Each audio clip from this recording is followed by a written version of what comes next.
Green Hell is an open-world survival crafting game that was released for PC in 2019, Nintendo Switch in 2020, and PS4 and Xbox One in 2021. It can easily be described as being the forest but in a jungle. The main storyline focuses on Jake Higgins, an anthropologist who goes into a jungle with his wife Mia to make contact with the hidden tribe. Jake wakes up in the middle of the jungle, alone, with no memory of what happened or how he got there. Using his GPS and walkie-talkie to stay in contact with Mia, he tries finding his way to her along with remembering what happened prior to this event. There is a prequel story to play as well, The Spirits of Amazonia, which also has Jake as the main character and shows how he got to the village the first time he went to the jungle. Along with these two, there's a survival mode that doesn't have the storyline. Like I said earlier, this game is very similar to The Forest, but set in a jungle and way harder. The mechanics are more complex and can be very confusing and difficult to navigate until you get used to it. You can find a map, but it won't show you where you are on it. You need to use your GPS tracker and match it up to the numbers on the map. Jake has more parameters to keep track of as well. His fatigue, energy, hydration, 3 types of food needs, along with his health and sanity. You can die of dehydration, starvation, exhaustion, disease, fever, etc. There is a lot to keep an eye on. Snakes, centipedes, and spiders hide amongst the foliage and will not hesitate to bite you. You can and will be attacked by natives, jaguars, and even anteaters. All of these wounds will require immediate attention or you will die.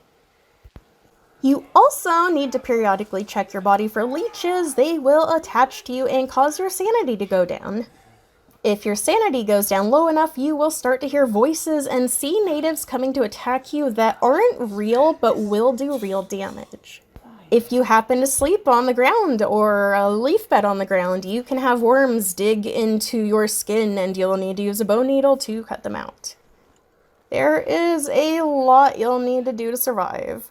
For the most part, you need to make a safe place for you to gather your bearings while exploring the jungle to find more tools and locations. You'll need a safe place to sleep, reliable food and water sources, and something to keep you safe from the jungle inhabitants that are out to get you.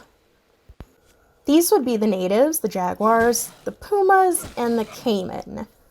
If they spot you, they will not hesitate to attack and try to kill you. There are a lot of really cool areas to explore, like abandoned villages, caves, a drug lab, and my favorite, the airstrip. Every area is full of assets and is beautiful to look at. They have their pros and cons, but you can set up base wherever you want. A word of warning for the airstrip though. There is no water source besides the rain, so if it's a dry season, you're going to be SOL. If you need mud, there is a convoluted way to get it up the cliffs, but it takes time and effort. Just something to keep in mind if you want to camp out there like I did. There are 4 animals that you can track down and either hunt or tie up to bring home and turn into pets. These are the tapir, the capybara, the peccary, and the armadillo. Although my armadillos kept dying in their pen, either due to some unknown reason or me killing them with my axe. Jake complains a lot, which gets annoying over time. I guess I do the same thing. When he tries starting a fire, he'll start yelling profanities even if he succeeds, which is something I also do. He also acts disgusted if you eat a snail or something raw. I know it's realistic, but if I wanted to hear other people complaining whenever I do anything, I'd go back to working retail. In story mode, you can converse with Mia on the walkie-talkie and she'll give you advice on what to do next. She's very condescending though, and I really didn't want to hear whatever she had to say. The story does get really interesting and there are a lot of secrets that are revealed to you as you continue. Pieces of the puzzle show themselves to you and you can piece them together before Jake figures them out. When you reach the final village, the game will let you know that you can go on to the end game or keep playing. There are 2 endings, a good and a bad one, and I got the bad one the first time I played because I don't remember why. The Spirits of Amazonia story is also really interesting. You can find a few villages where the villagers will ask you for help getting their tribe members back. You'll need to help wounded villagers, save women in cages, grab kids to drag home, and destroy enemy camps. I liked being able to talk with and help some of the natives. The game is beautiful, but can be frustrating. Two things that bugged me were the fact that you couldn't really make any furniture for your base, and the fact that hard difficulty didn't stay hard after I got my bearings together. Native enemies very rarely show up even on the higher difficulties, and you'll only get the occasional jaguar or puma coming after you. I will say though, the jaguars are terrifying. There would be times where I'd be cutting down trees and just have this eerie feeling of being watched. Sometimes I'd see a flash of yellow and book it to my base, climb the ladder, and look down to see that a jaguar had been right at my heels.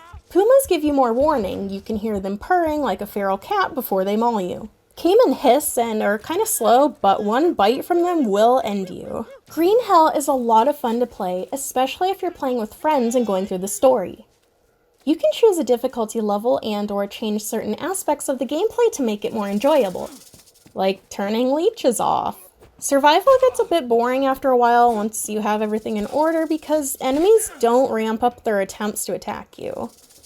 The game becomes way too easy. In the forest and 7 Days to Die, the enemies become stronger and increase their numbers as the days pass. That did not happen in Green Hell. Regardless, it is a ton of fun and I enjoy it very much. I like playing with friends and exploring all the unique areas.